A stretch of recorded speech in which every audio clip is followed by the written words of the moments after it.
July 28, 1986, Gloucestershire, England. 25-year-old real estate agent Suzy Lamplugh was en route to her next appointment to show a house in Fulham to a potential and hopeful buyer. The meeting was set to be around 12:45 p.m., so it would be a shocking surprise to her mother Diana, who got a call around 6:45 p.m. from Suzy's manager, whom asked, "Do you have any idea where your daughter might be? Suzy left to show a house to a client just before lunch and she has not returned. We just wanted to check anywhere we could." Diana immediately knew something was wrong, because this was not like Suzy at all.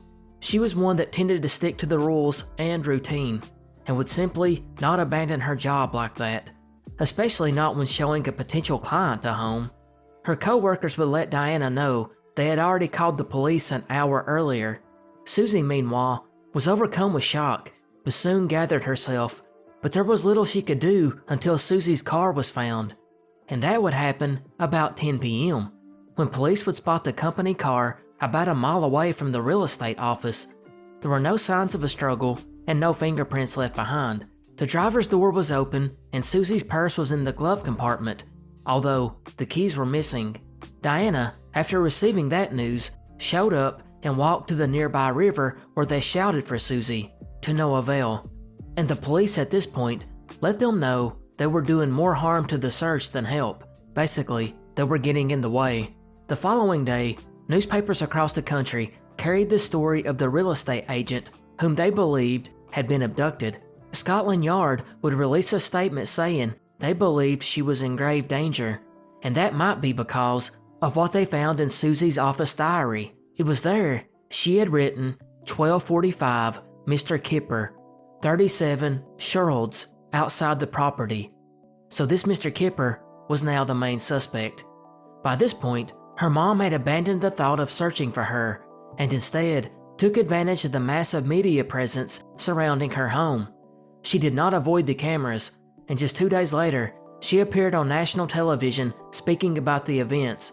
This caused the media interest to spike up even more, and soon, sackfuls of letters began showing up to her home. A lot of them were people offering prayers. Others were people that knew Suzy. However, none of these letters led to any crucial info that might be used to find her. Detectives began their work by retracing Suzy's steps that day. They obviously went to the address she had written in her office diary and began looking for people that may have seen her that day. And they had some pretty good luck. First, a man walking past the home at 12:50 p.m. seen Suzy standing at the gate of the property, and it looked like she was waiting on someone. About 10 minutes later, the owner of the home next door heard someone leaving the residence and looked out to see Suzy and a man walking away, stopping to look back at the home one more time. This witness had the best sighting of the man, and it would be that led to the original sketch of the suspect. But shortly after this, another man walking by would see the two, and he claimed the man was holding a bottle of champagne with ribbons around it. This man's description of the suspect too would be turned into an artist's sketch. But here is where things take a turn, because other witnesses would see them entering the car, and at least one of these witnesses said the two were arguing before they got in. The man was white, between 25 and 30 years old, with a dark complexion and dark hair swept back. He was dressed really nice in a dark charcoal suit and was described as a public schoolboy type. One witness would even say it looked like he had a broken nose.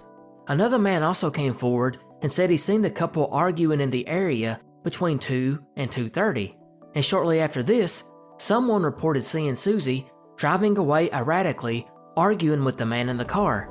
And this witness had to swerve their automobile out of the way to avoid being hit. But that's not all. It feels like everyone in the neighborhood seen Suzy and this guy, because later that day, more witnesses seen her parked poorly outside a garage about a mile away. Several people called that in. But it was at 2:45 p.m. A good friend of Suzy's, a Barbara Whitfield, stated she seen Suzy driving north up Fulham Palace Road in her car with this man at 2:45 p.m. Barbara waved at her from her bicycle, but Suzy was talking to the guy in the car and did not see her. This, of course, was the most important sighting since Barbara and her were good friends. Detectives may have not been sure about the other accounts, but Barbara, they were convinced, really seen her. But after that sighting, only one more witness would report seeing Suzy. Apparently, this woman had seen her and a smartly dressed man in a suit by the spot where her car had been parked. That would be it as far as sightings go. And shortly after that, around 3:30 p.m., her co-workers started to wonder where she was, so they drove to the residence themselves at 4:30, but did not see anything unusual, and at 5:30, they called the police. Now I told you all that to bring us back to the beginning when the car was found by the officers that night at 10 p.m. The spot where it had been haphazardly parked. That was the same spot that the several witnesses had seen it setting earlier that day, and as mentioned, it was sitting there with the door open and parked partially into a garage. Notably, the driver's seat had been pushed back to a position Suzy could not have driven in, indicating someone taller, probably the man, had been driving it. But complicating matters was the report of a black BMW that had been parked at the home that may or may not have been involved. There were a couple of witnesses reported seeing it set outside the home, but that's not even the most confusing part. That would come from witnesses who stated in addition to Suzy's white Ford Fiesta, there was a second one. And it would get worse, because another witness would come forward and report seeing her while he was out jogging. He said he had seen a car speeding down the road, and it was a dark-colored BMW, and it stopped suddenly, and a woman he claimed looked like Suzy was struggling with a man inside the car, and she began sounding the horn in an attempt to attract the attention of bystanders. However, this witness described the woman as having blonde hair, and police had wrongly assumed that Suzy had brown hair at the time, so they completely wrote off this witness account until much later when they realized she did have blonde hair at that time. Law enforcement would turn, as they normally do, to Suzy's boyfriend, and he had an alibi. Next, they turned to her male roommate, who also had an alibi, so they turned to her flat where they found nothing. Then they went to her office. They soon found out from the manager that some mysterious man delivered a bunch of red roses to the office just days before she disappeared. The media by this point was having a field day, and they speculated that Mr. Kipper's first name might actually be Dan, because that would be an anagram of the word kidnapper. Detectives also would turn to some old technology, using old-fashioned card index systems where all the leads would be filled on about 26,000 cards.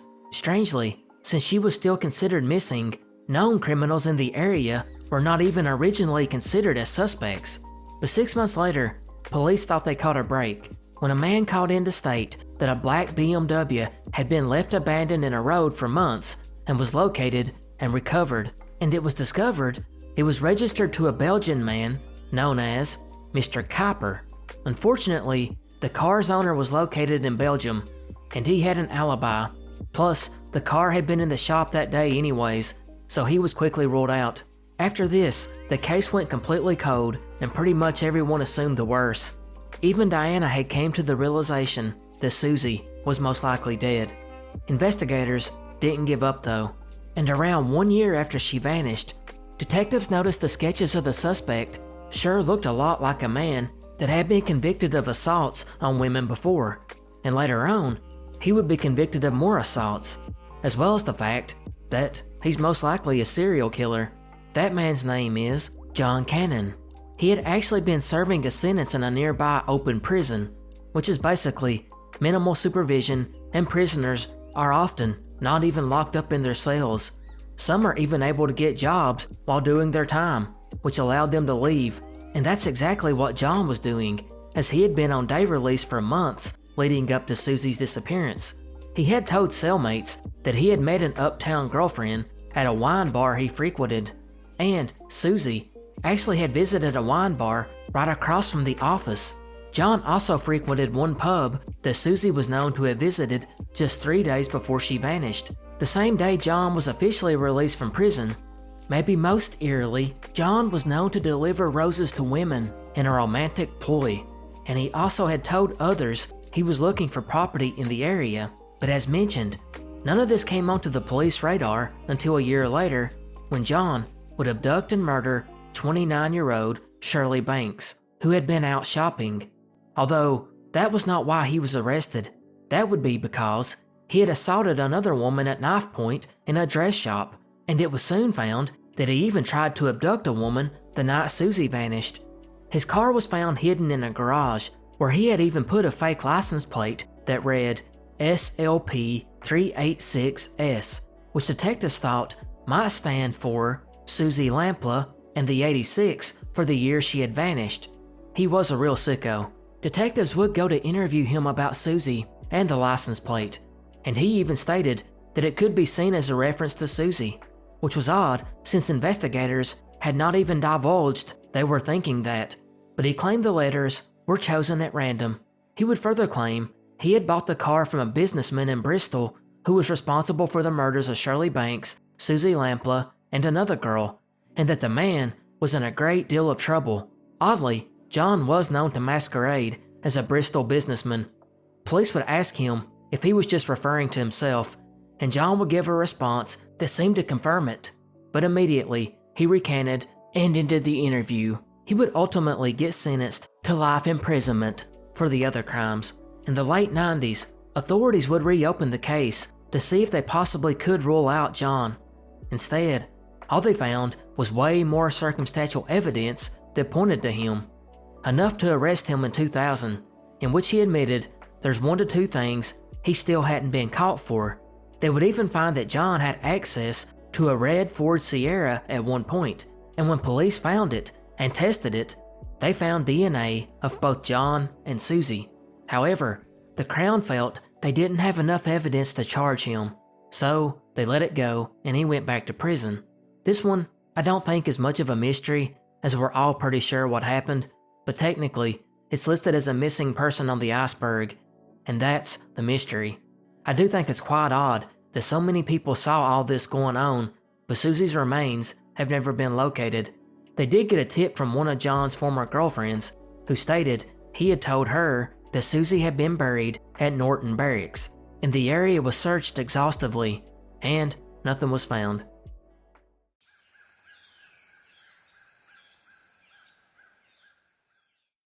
January 11th, 2004, Naples, Florida.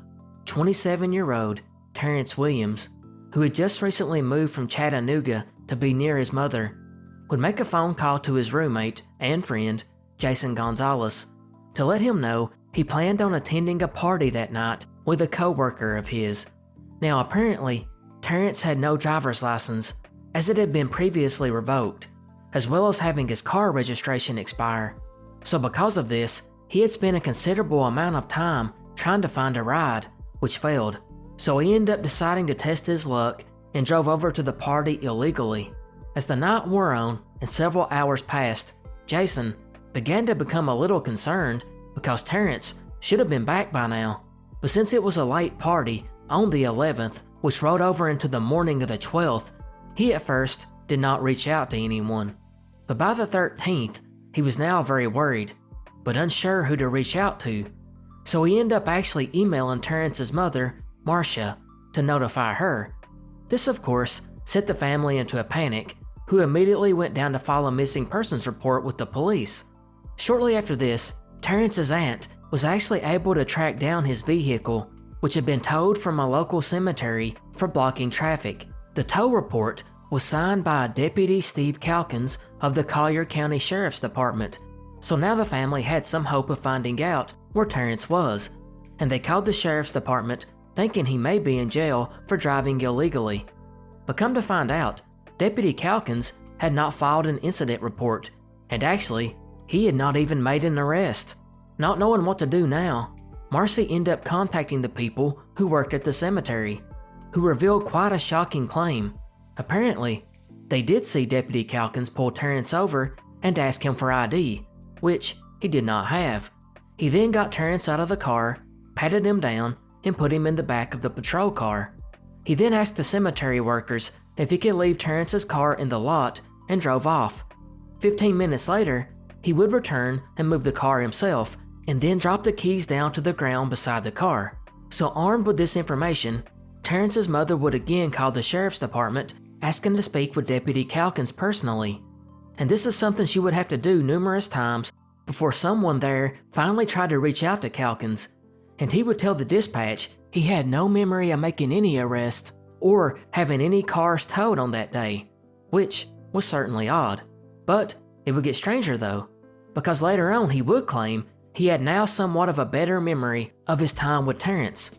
This led to Calkins' supervisor stepping in days later, asking him to submit an official incident report, which he did, and claimed he came into contact with Terrance at 12:15 p.m. after noticing his car was driving, quote, in distress. Although oddly, the cemetery employees said it happened around 9 to 10 a.m., and that's probably more accurate because 10 a.m. was when Terrance's work shift began. Deputy Calkins then claimed he followed Terrance into the cemetery parking lot where Terrance asked him for a ride to the nearby Circle K store because he was already late for work. So Deputy Calkins, according to him, dropped him off at the store, and Terrance told him the paperwork for his car was in the glove compartment. But when Calkins returned to the car, he found that the proper registration was not in there, and now suspecting that Terrance lied to him, he called Circle K and asked to speak to him. But the clerk said Terrance did not work there, so he then called in the license plate number and found that it was expired. So maybe Terrance ran, right? Well, after reviewing surveillance footage at Circle K, neither Terrance nor the deputy ever stepped foot there that morning. Likewise, there were no phone calls from Calkins' work cell phone that had been placed, as well as employees from Circle K all stated Calkins nor Williams were ever seen. At this point, Terrance's family filed a complaint against the deputy, but that's really where we just get started, because Marcia would get a phone call about a new lead in her son's disappearance, and it came from somewhere you may never imagine, that of the Mexican consulate in Miami. Apparently, there had been this Mexican immigrant who had vanished in a very similar fashion 3 months earlier. Again, he was last seen with Deputy Calkins, who claimed to have dropped him off at another Circle K 4 miles away from the one he said he dropped Terrance off at. This man was 24-year-old Felipe Santos. In Felipe's case, he lived in the nearby Immokalee, where he stayed for 3 years illegally when, on October 14, 2003, around 6:30 a.m., he was riding with his 2 brothers when they got into a minor car accident in Naples. Calkins cited Felipe for reckless driving and driving without a license or insurance, and placed him in his patrol car and drove away. Later that day, Felipe's boss contacted the jail so he could post bail, only to discover that Felipe had never been booked. When Calkins was asked about this, he stated he simply changed his mind about the arrest because Felipe was polite and cooperative, so he left him at a Circle K and drove off. This one perplexed everyone. First of all, the crew that Felipe was working with was really close to that Circle K, so why not just drop him off there? Also, it was made stranger by the fact that the foreman was actually on the way to pick him and his brothers up from the scene of the car crash. Not only that, the other driver involved in the car crash would shed some light on everything by saying Calkins got mad at Felipe for not having any documentation. This witness stated Calkins said he was tired of pulling people over that didn't have a license. And just like with Terrance, no one at the Circle K ever seen Felipe or Calkins, and Calkins himself vanished for about 2 hours after driving off from the site of the car accident with Felipe, with the supervisors having no idea where he was. Of course, by this point, law enforcement had no choice but to investigate one of their own. They found other conflicting statements from Calkins when it came to Terrance. First of all, he claimed the vehicle had been abandoned in the road, but of course, the cemetery workers all stated he intentionally parked the car in the road himself. Calkins then denied it and stated he moved the car only to help out the towing company, not to make it look abandoned. He also told the dispatch operator that maybe he's out there in the cemetery, he'll come back, and his car will be gone. He also referred to the vehicle as a homie Cadillac. Furthermore, he claimed the vehicle was not working, but his family actually drove the car back home from the tow yard. And 20 minutes after first making contact with Terrance, he would call at 1:12 p.m. and requested a background check on him. What is suspicious is he gave an inaccurate birth date, one that Terrance had previously given to the police when he had been arrested. That begs the question, how did Calkins know this previous wrong birthday if he had never met nor knew anything about Terrance before this contact? After this call into dispatch for a background check, Calkins disappeared for over an hour, and actually, it was probably closer to 2 hours, and again, police have no idea where he was. So they leaned harder on him, and he agreed to take polygraphs, and I think this is a perfect case of why you never trust the lie detector test. In 3 different tests given to Calkins, the first one was inconclusive, the second one said he was honest, and the third one said he lied. So basically, it was a waste of time. But regardless, he was now a person of interest, and because of that, the Florida Department of Law Enforcement and FBI were called in. They would covertly put a GPS device in Calkins' vehicle and would do a forensic investigation of the patrol car. They would then look at the areas recorded by the GPS device, and they took cadaver dogs to go to the areas they found suspicious, but nothing was found. Calkins was fired shortly after this for giving conflicting statements, and because he eventually stopped cooperating with the investigation at all. He would eventually move away, and his home and land was searched in 2016, but no remains were found. In that time, the case lay cold. Until 2012, that is, when numerous national programs began to cover it. A lot of this was prompted by actor Tyler Perry, who has even offered a reward in the case. By 2018, a wrongful death lawsuit was filed against Calkins by Terrance's family, and by 2020, the judge ruled in favor of the former deputy and, egregiously, said that Marcia had to pay Calkins' court cost of $5,000. By 2022, Tyler Perry released a documentary series about the 2 missing men. Crazy case, but what about theories? Of course, the theory by the sheriff's department was both men left on their own accord to avoid trouble with the law. Of course, both families heavily dispute this, although one gas station clerk allegedly seen Terrance alive in the store about a week after he suddenly disappeared. But when the video footage was reviewed, it was found he was never there. I think it's safe to say this theory is probably the least likely. Next, we have the most popular theory called Starlight Tour. And what in the world is that? This one, you can thank our neighbors to the north.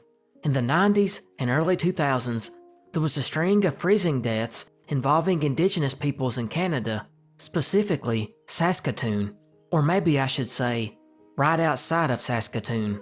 And how did this happen? And how does it relate to our case? Well, it seems police officers that arrested these men, usually on the charges of drunkenness and/or disorderly conduct, although sometimes they just arrested them for the fun of it.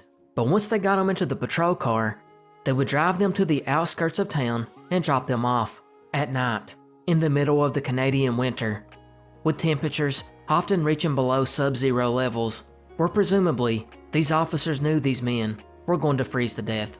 That was apparently fairly common and was later found to have went back as early as 1976, and it became known as taking indigenous people on starlight tours. Yeah, pretty crazy. But back to our 2 missing men. Could there be a swamp version of starlight tours? Well, that's the theory. Felipe and Terrance, and maybe people we don't even know about yet, were taken by Calkins, or heck, maybe other officers, and dropped off in the Everglades and died of exposure or animal attack. Others have, of course, disputed this theory, pointing out that based on where Calkins picked up both men, there was no way that he had enough time to make it to the Everglades. So this one, although popular, is probably ruled out. And you may have noticed, I mentioned possibly other officers were involved. That's not my conjecture. At least one anonymous former sheriff's office employee suggested other people may have been involved. Of course, there's no proof of it, and really, there's no proof that Calkins was involved. At least, not yet. Calkins, meanwhile, still denies having anything to do with the other men's disappearances and claims they left for their own reasons and the police department is just making him a scapegoat. But of course, he was caught in many lies, and there is something else suspicious about him. From 2001 to 2004, Calkins didn't arrest one person, although he wrote close to 400 incident reports. He also claimed to have given multiple people rides over these years, but he never booked one of them. Even stranger was his traffic ticket record. He only gave about 1 ticket per month, despite being on patrol. His superiors were aware apparently, and even gave him positive reviews in 2003. Even stranger was Calkins' colleague, a former deputy, Charles Peterson, who had actually went through the academy with Calkins. He stated Calkins had racist feelings toward black people and Mexican people, although he clarified that statement by saying only the undocumented ones that didn't have driver's license or insurance or registration, things like that. He also suggested that he could have been involved in their deaths and would have hidden them very well. He stated that Calkins had lost trust in the justice system because he felt like it was a revolving door, because many times the criminals would be back out on the street before paperwork was even finished. But to wrap this back around to our Starlight Tour theory, remember I said this happened from the 70s to the early 2000s? Well see, this all came to light when a man named Daryl Knight was dropped off and left to freeze in January 2000. However, he actually made it to a nearby power station where he was able to call a taxi, and he survived and was able to tell the tale. And crazily enough, the police did the same thing to another indigenous man the next night, and he wasn't so lucky. But since Daryl Knight survived, he was able to speak out, and the 2 officers in his case would go to trial and were convicted of unlawful confinement, where it should have been big news, right? Well, this conviction happened in September 2001, when there was much bigger news. However, it comes back to the case of Calkins because that's when he stopped arresting anyone, from 2001 to 2004, although he wrote up tons of incidents. So is it possible he heard the news going on in Canada and decided to do his own version of Starlight Tours? Or was this something the Hope Police Department was practicing? Or heck, were they just too lazy to investigate and find out why Calkins was not actually arresting anyone? Maybe they just assumed he was there for the paycheck and didn't want to be an officer anymore. Still, most contend he just simply didn't have the time to take them to the Everglades, and just dropping them off somewhere out of town is probably not as dangerous as the Canadian winter, although heat stroke in Florida is a real possibility. Many think that if he was involved, it was just a straight up murder and then he hid the body somewhere else.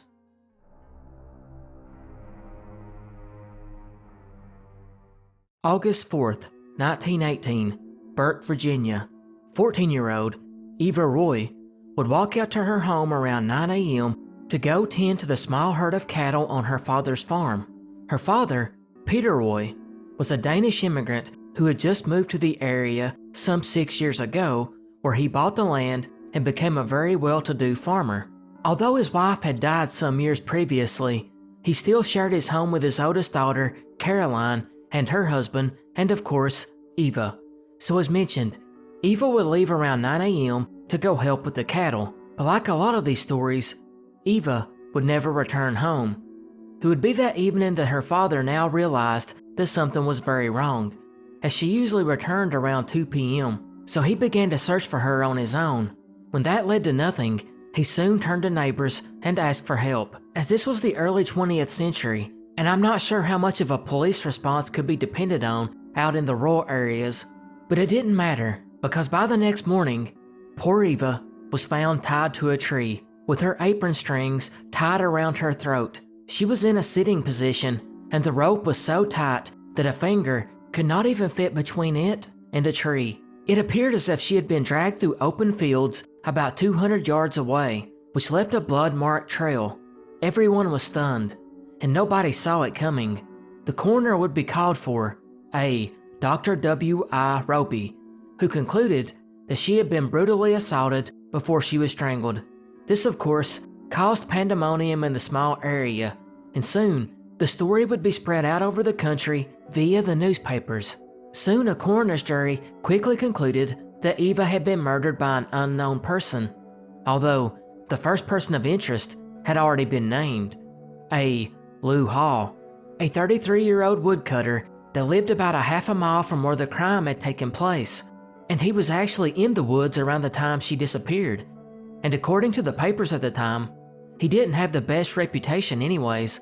Eva's father Peter would confirm he had immediately went to Lou's house and knocked on the door after she vanished, hoping he would come help in the search, only to find out no one was there.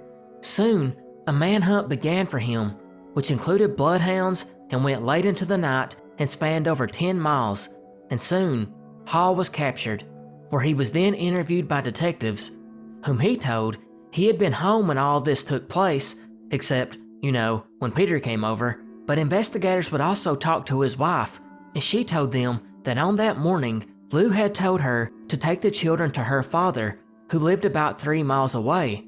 She claimed this was unusual because for years, Lou had forbidden her from even talking to her father, which doesn't bode well for Lou. But Lou tried to explain this to the police. He said he had secured a position as a woodcutter at Camp Humphreys, or known today as Fort Belvoir, about 15 miles away, and he planned on leaving that afternoon. However, at the hearing, several witnesses did come forward to state they had seen Lou Hall pass the same spot where Eva's blood was eventually found. He had done so several times that day. Soon, the trial started, and although most of the details had been lost to time, the first trial ended in a hung jury, so a second trial was scheduled, and this one ended with a not guilty verdict, and Lou Hall was released. Part of this was just due to the technology back then, or maybe I should say, lack of technology. But even for an old-time investigation, the crime scene was said to have been botched. But detectives didn't give up, and actually, they had other persons of interest, at least 10 different ones. In fact, one boy, a 16-year-old named William Wooster, was also named early on. He, in fact, would be arrested a few days after Eva's murder because he had assaulted a, quote, colored girl, which is how the paper cited it. He had also just been released from a mental asylum. However, as detectives looked into his whereabouts at the time, they realized he was nowhere near the area and he was ruled out. Next, investigators turned to a soldier who had deserted the nearby Camp A.A. Humphreys. He was a sergeant whom the papers never identified. He was found days after the murder in Charlottesville, over 100 miles away.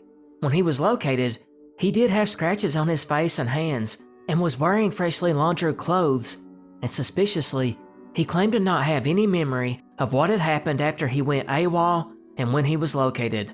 The sheriff of Fairfax County, where Burke is located, traveled to Charlottesville and interviewed him, and after weeks of investigation, he was ruled out too.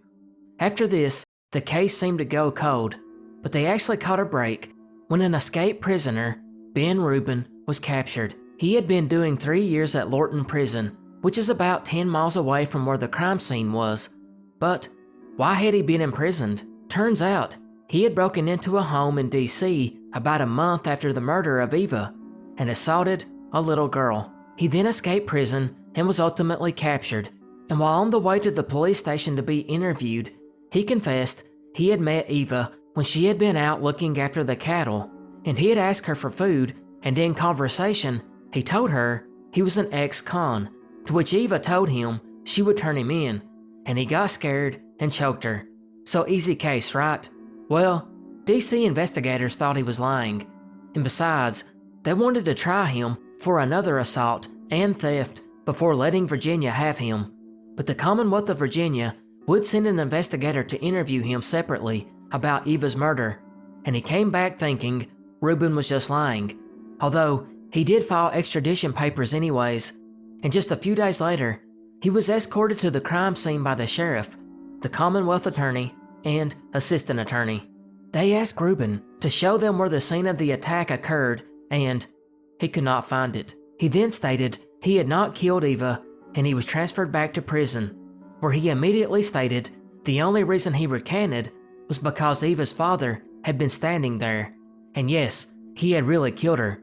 Detectives, as you can imagine, were getting really frustrated with Rubin at this point. However, the truth eventually came out a few weeks later when he escaped again and was captured trying to buy a gun. He finally admitted he lied about Eva's murder because he wanted to be jailed in Fairfax County because he knew it would be easier to escape from.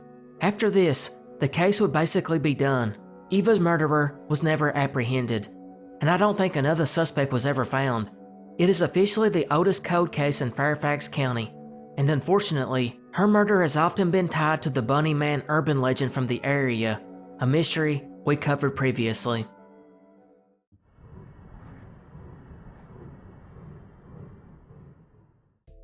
When it comes to UFOs and aliens, one of the more bizarre cases began in the 1960s, and in some ways, still goes on to this day. It began on February 6, 1966, in Madrid, Spain, when a Herrmann Peña would claim to have had an encounter with an enormous circular object with legs and, on its underside, a curious symbol, that of 3 vertical lines joined by a horizontal bar. The 2 exterior lines curved outward at the edges, which made the pictogram resemble an alchemical sign for the planet Uranus.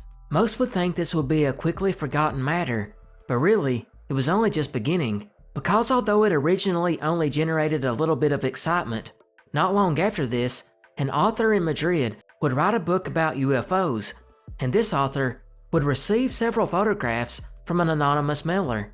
These photos were similar to the one that had been originally reported by Peña, which, depending on your view, either made his sighting more credible or more suspicious. And just weeks after that, it got stranger. An alien contactee, maybe the most famous one in Spain, a Fernando Sesma Manzano, became involved when he received lengthy typewritten documents which allegedly came from a spacefaring race called the Ummites.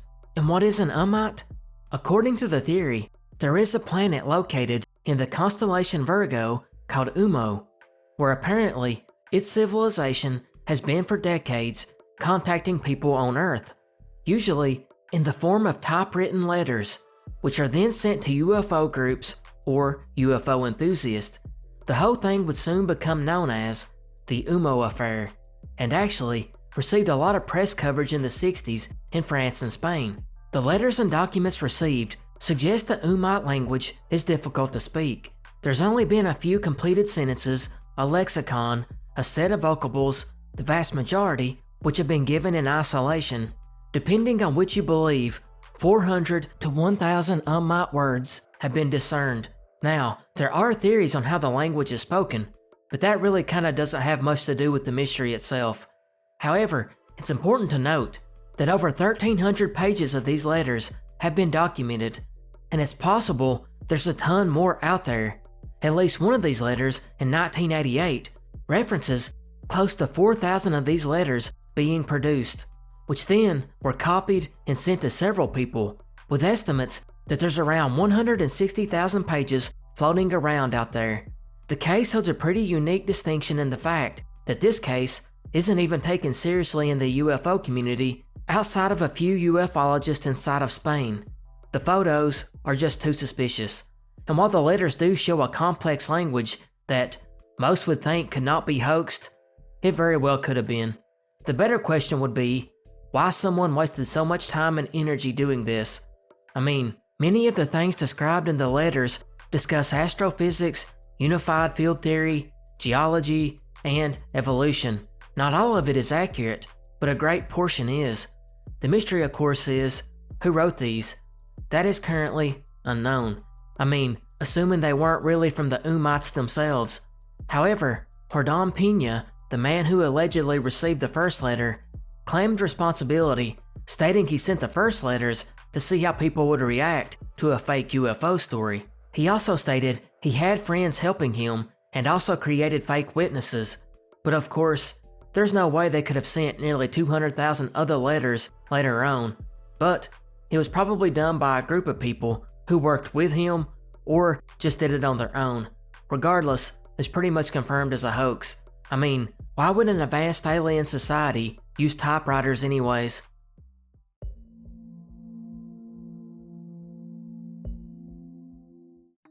September 15th, 1981, Weingarten Forest, Bavaria, Germany. 10-year-old Ursula Herrmann would go home from her first day at school, which was back in session. After making it, she would practice piano and then head off to her gymnastics lesson. Riding her bicycle along the lakeside path, After finishing up her class, she then went over to her cousin's house and ate dinner with them. Around 7:30 p.m. that evening, Ursula's mother called her aunt to ask her to tell Ursula to come home while there was still daylight out, and she had enough time considering it was only about a 10-minute bike ride. But 30 minutes later, Ursula still had not arrived. Her mom would call over to the aunt's house again to let her know to get home now, but eerily, her aunt replied she had left 25 minutes ago. Everyone in the family immediately knew something was up, and her father rushed out of the house and into the nearby forest, while her uncle left his home and done the same. And the two met each other about halfway down the path. It's there they began to yell for Ursula, never getting a reply. Within an hour, police and firemen, as well as neighbors, were looking for her. By midnight, when there were no signs, a sniffer dog was brought in, which picked up on her scent and led the searchers away from the lake into the brush. And there, about 65 foot from the path, was Ursula's bike, but she was nowhere to be seen. The search was going slow since there was practically no light, but it intensified by morning. As tons of officers combed the forest, a police helicopter went overhead, and a police boat and divers began searching the lake. By this time, the news had already spread, and the people in the area were on the lookout. About a day and a half later, though, things would get a little bit more mysterious. The phone rang at the Herrmann home, and when Ursula's parents answered it, they were greeted with silence, and then a short, familiar jingle, which they recognized as the traffic bulletin from a local radio station. It then went silent again, before the jingle played once more and the caller hung up. As weird as this was, they got 3 more calls very similar to it over the following hours, which led to the police recording the calls, but they seemed to have stopped for the time. But it got stranger and more dire.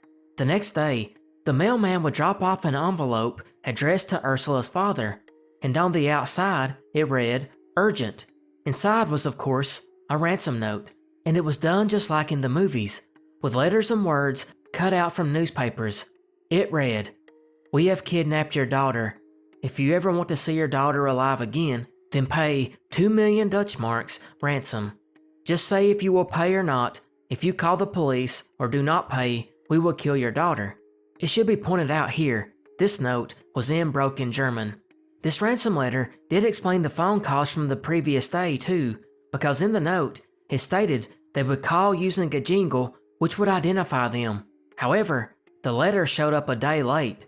But by now, everyone knew what was going on, and that evening, when the phone rang and the jingle sounded, Ursula's mother agreed to pay the ransom, but she asked for proof of life, and the kidnappers didn't reply, causing her to get frantic. But Ursula did not speak, and they did not pass a message along from her. That same evening, the kidnappers would send a second letter, which arrived a few days later, and this letter gave very specific instructions. They wanted the money in 100 Dutch mark bills, packed in a suitcase, delivered to a location that is still unknown to this day, by her father, who was to drive alone in a yellow Fiat 600 going no faster than 55 miles an hour. Unbeknownst to these abductors though, the Herrmanns weren't really wealthy like the other residents in the area, specifically those whose students went to a private boarding school nearby. The only reason they were able to afford the home at Lakeside, which was pretty expensive, was because the land had been passed down through their family, so all they had to do was put a home up. Luckily, a neighbor, though, did raise a big part of the ransom, and Germany paid the rest, and the family waited patiently for more instructions. But nothing. No more calls or letters, and the police had no leads. 2 weeks passed, and nothing. Now a search party was again organized by police, and they went over the entire forest, and on the 4th day, almost 3 weeks after she had vanished, one officer using a probe struck something solid in the ground. Another officer rushed over and noticed something odd and began wiping away leaves and clay to find a brown blanket covering a wooden board. He removed it only to see a second board, which appeared to be the lid of a box, one about the size of a small coffee table, painted green and locked with 7 sliding bolts. He used a spade to force open the lid, and inside were the remains of Ursula. Police would tell the family, who wanted to know if she had been hurt before her death, and the answer was no. Actually, she probably died within just a few hours of being buried. In fact, the kidnappers had tried to keep her alive. They buried the box about 4.5 feet deep, and it was fitted with a seat that doubled as a toilet. It was stocked with bottles of water, soda, chocolate bars, biscuits, and chewing gum, and bizarrely, they even left her 21 books, ranging from Donald Duck to westerns, and they decorated it with pink fabric. They also provided light and a portable radio tuned to the same radio station that played the jingle on the call, and the geniuses even put in plumbing pipes which extended to the ground so she could breathe. But they didn't take into account, without a machine to circulate the air, the oxygen would run out quickly. Although some sources state that the real issue is that they covered up the ventilation hose with the wet leaves. Citizens were upset to say the least. Investigators were certain now that because of the size of the box, multiple people were involved, at the bare minimum, at least 2.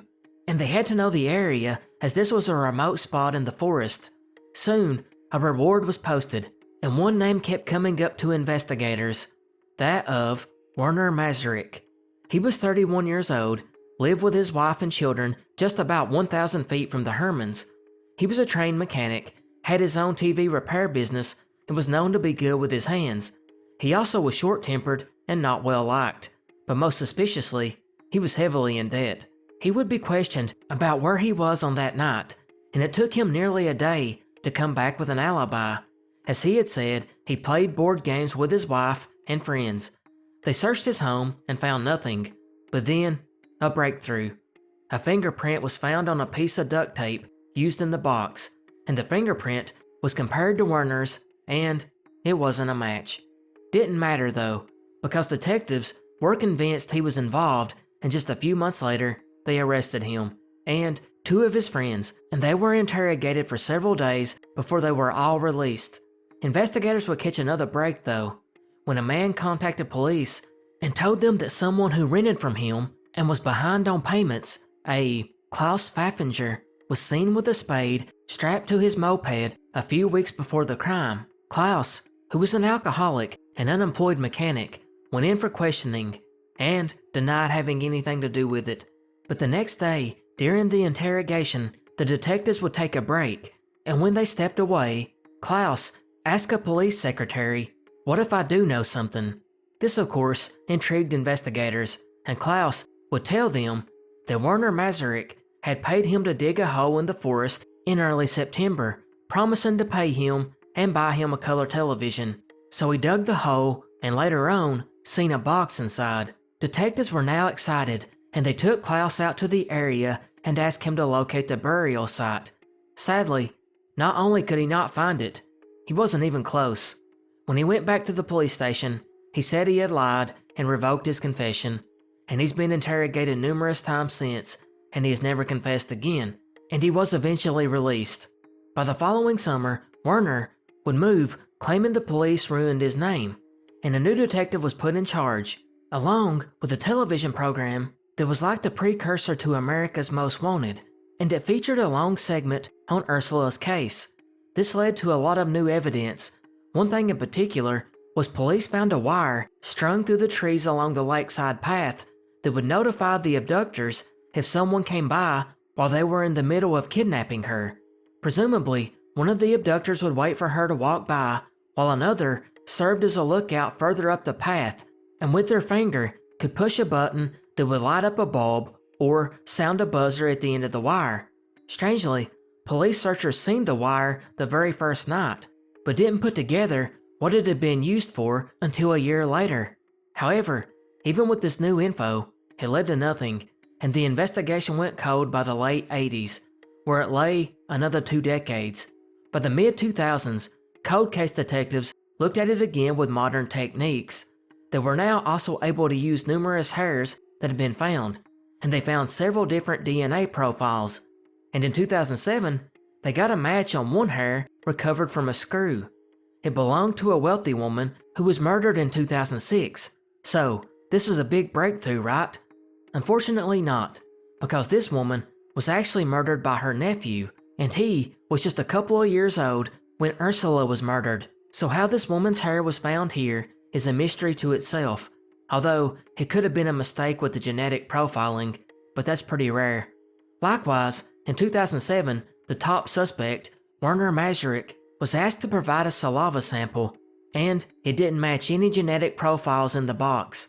However, inside his home was an old reel-to-reel tape recorder, and detectives wondered, could this be the same device used to record the jingle from the radio station decades ago? A sound expert was brought in, and he listened to the original recordings of the 1981 calls, and, after months of researching it, concluded it was indeed the same recorder. So in May of 2008, he was finally arrested and ordered to stand trial. At the trial, he admitted he was not a good citizen, and he was often rude to others. His own daughter barely could find anything nice to say about him. He also had trouble with the law before, but he wanted to point out that had nothing to do with this. Other than his bad reputation, the prosecution's whole case rested on Klaus's confession that he dug the hole decades ago. Klaus, by the way, was already deceased at this point.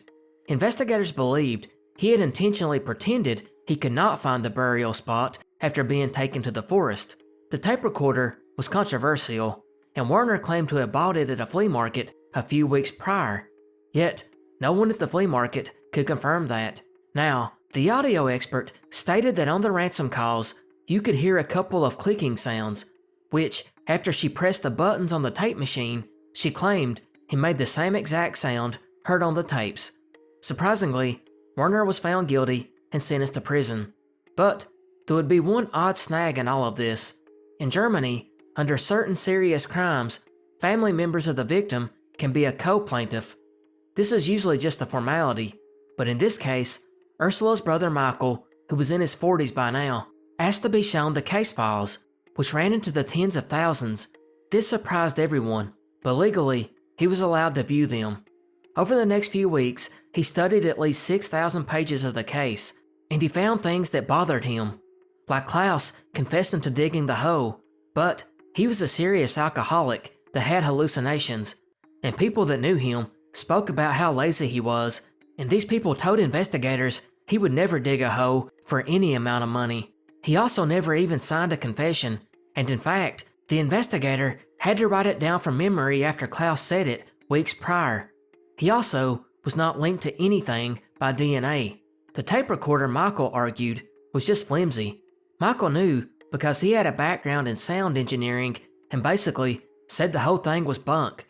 He also pointed out, even if they had used that big recorder, it would have had to be transferred to a portable device, because when the kidnappers called, they did it from a payphone and could not have lugged that big recorder into the phone booth.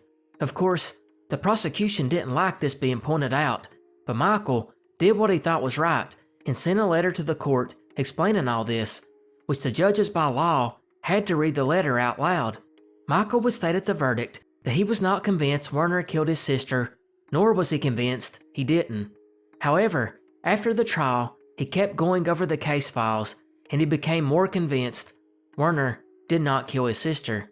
But the courts would not overturn it, which means the real killer was still out there and not being searched for. The whole thing took a toll on him, and he and his wife eventually separated. Michael also began to develop tinnitus, and the court-appointed psychologist on hand to assist relatives of crime victims believed it had been caused by the stress of the court case. But this actually gave Michael an idea.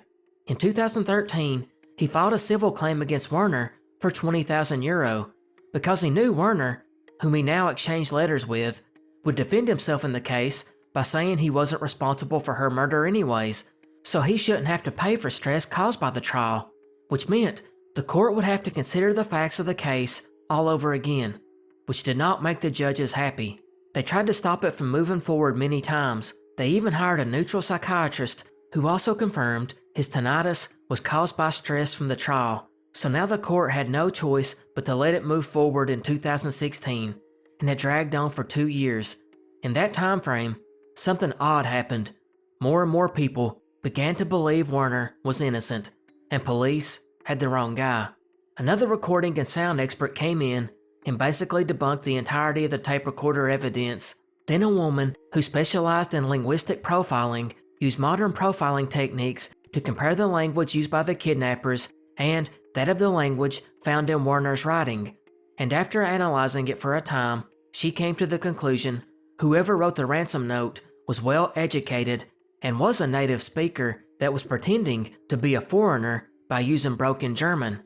And put quite bluntly, Werner wasn't smart enough to pull this off, as he had been a high school dropout. Unfortunately for Michael, he was handed a win at court, or a loss according to him, because Werner was found guilty of causing his tinnitus and was ordered to pay Michael, which means the judges still believed he had been guilty. Michael disagreed and wrote the court stating so, asking if the state was just afraid to find the real killer of his sister. Werner, for his part, hired one of the best lawyers in Germany, as well as a private investigator, to try and clear his name.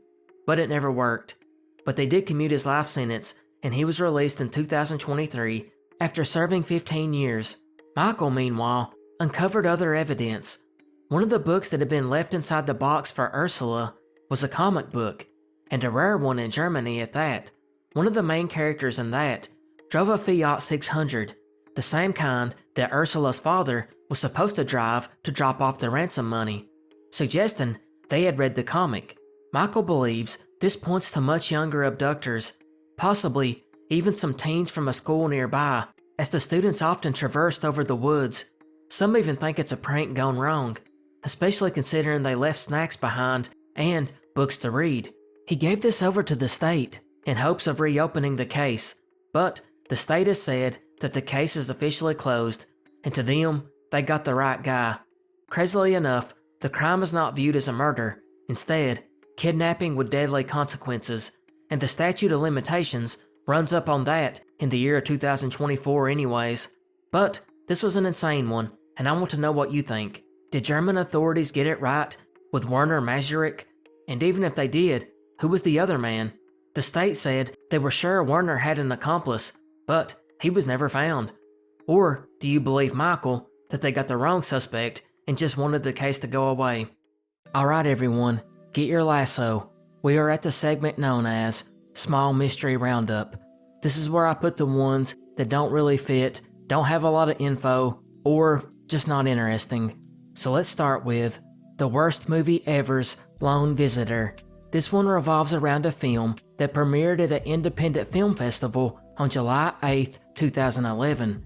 The movie was actually entitled The Worst Movie Ever, and was written and directed by Glenn Burgetts, who also starred in it.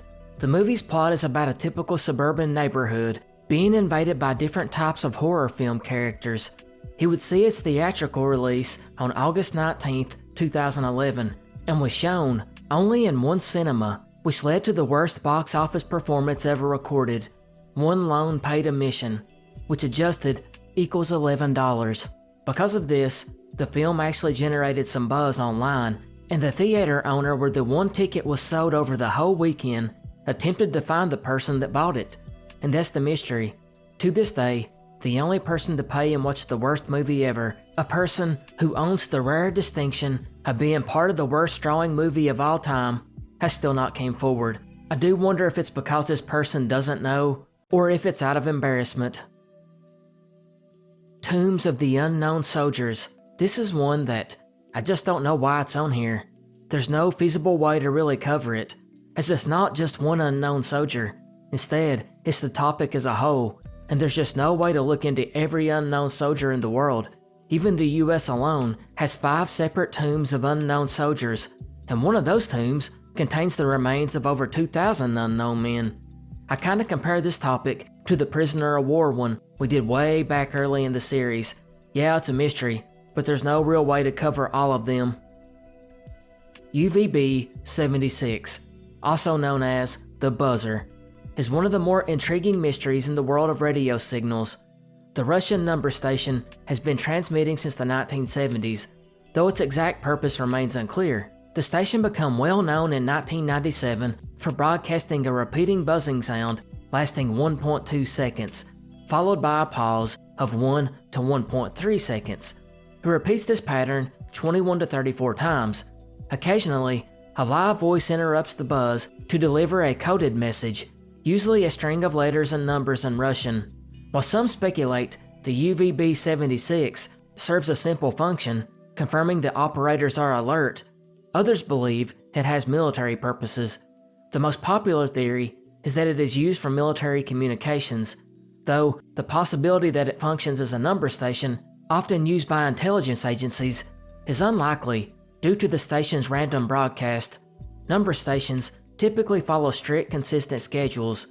There are also eerie claims that the UVB-76 could be Russia's dead hand system designed to trigger a nuclear response if the signal is interrupted, but the station's frequent breakdowns make the theory less plausible. Other theories suggest the broadcast may be used to monitor atmospheric conditions for radar accuracy, or that the buzzing itself acts as a channel marker, keeping the frequency reserved for emergencies or important transmissions. Despite years of speculation, the true purpose remains a mystery. Alright, let's get back to the program.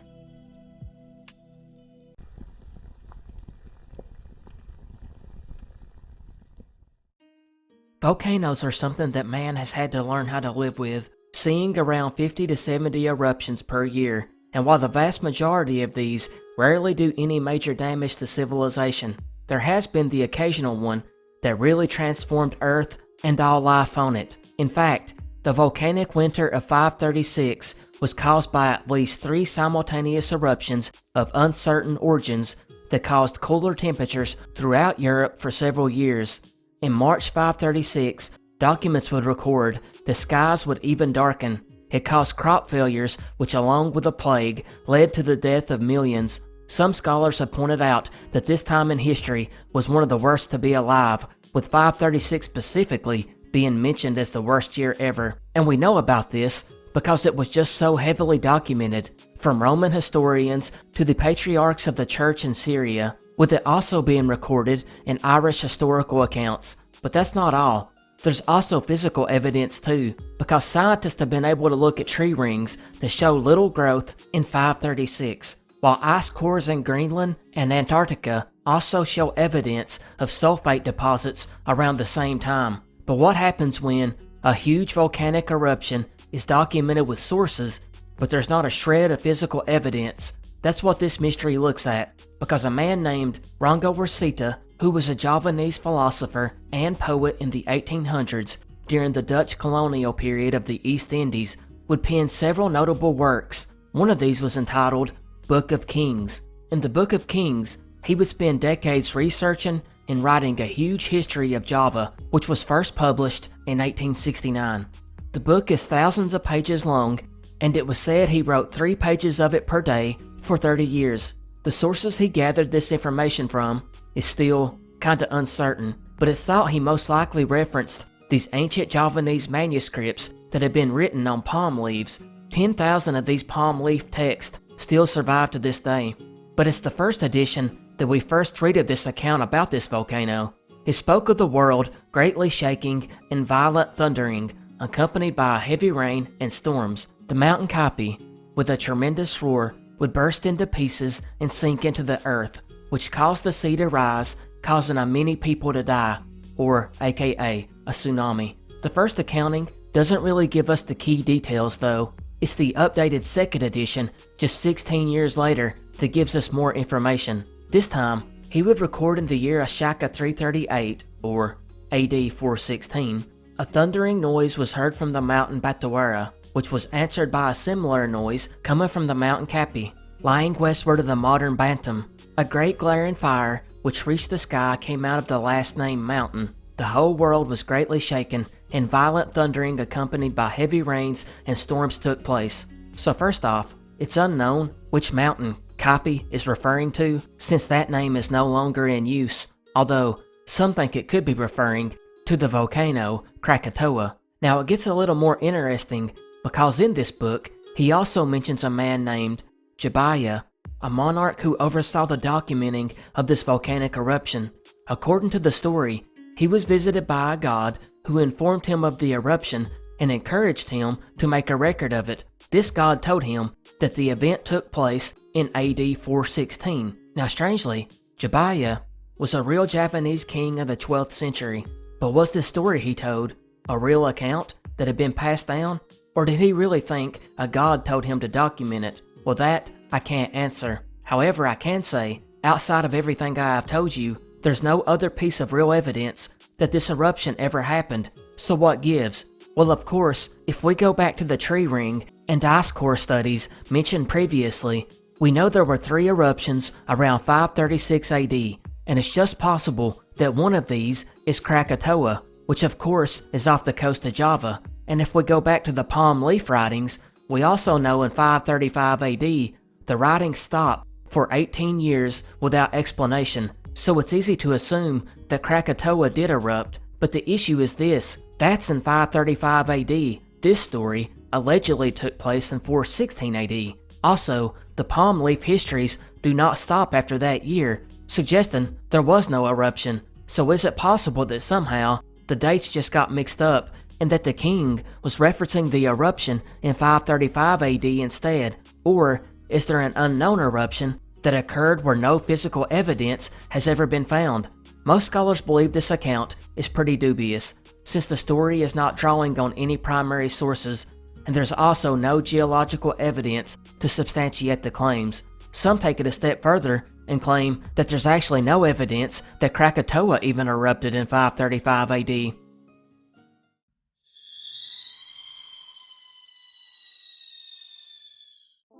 In the heart of central western Queensland, near Longreach, Australia, lies a very bizarre natural feature that left residents unnerved about a century ago. From the 1890s to the 1940s, several newspapers would carry a story about a mysterious pond called the Wiliga Waterhole.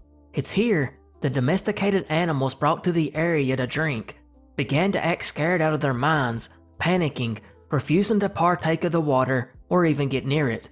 But that's only the minor part of this story, because the real eerie part of this watering hole is that of the noise that comes from the area. According to a 1941 newspaper article, a couple living nearby the waterhole heard a horrible wailing sound that seemed to come from the pond itself. It lasted for a few seconds, first sounding far off, but within a few seconds, the pitch got louder and louder. It sounded like wailing and screaming made by several people, nothing animal or bird-like. Some have described it as sounding devilish or unearthly. But this incident is not the only one.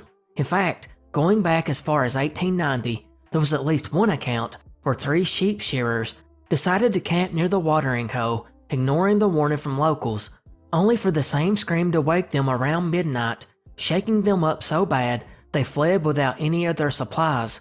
There's also been other accounts over the years, and theories about its origins have varied as well. Of course, there's obviously the paranormal ones, like a story of a young man that died of thirst near the waterhole, leaving his whimper to echo throughout the area to this day. There's also darker ones, like a young Aboriginal servant boy sent to retrieve horses, only to be killed by wild boars and his screams for help going unanswered.